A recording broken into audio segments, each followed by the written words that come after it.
ప్రభునందు ప్రియమైన వాళ్ళారా, ప్రభుని యేసుక్రీస్తు నామములో మీ అందరికీ శుభాభివందనములు. ఈ ఉదయకాలమున కలువరి కృపాసనం యొద్దకు మిమ్మల్ని ఆహ్వానించుచున్నాను. సంఖ్యాకాండము 28వ అధ్యాయము 2వ వచనంలో, నీవు ఇశ్రాయేలీయులకు ఇలాగూ ఆజ్ఞాపించుము, నాకు సువాసన కలుగుటకే మీరు హోమ రూపములుగా నాకు అర్పించే ఆహారమును నియామక కాలమున నా యొద్దకు తెచ్చుటకు జాగ్రత్త పడవలను. అది ఏ విధంగా అర్పించవలను అనేది కింది వచనాల్లో చెప్పాడు.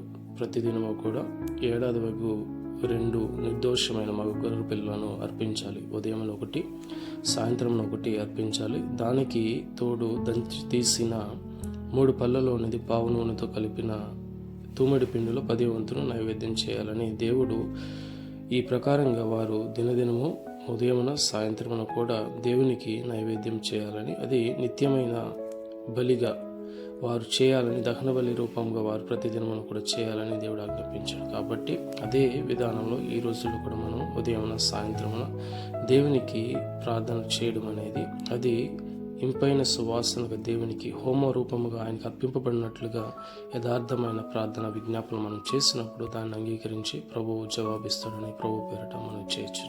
ఆమేన్.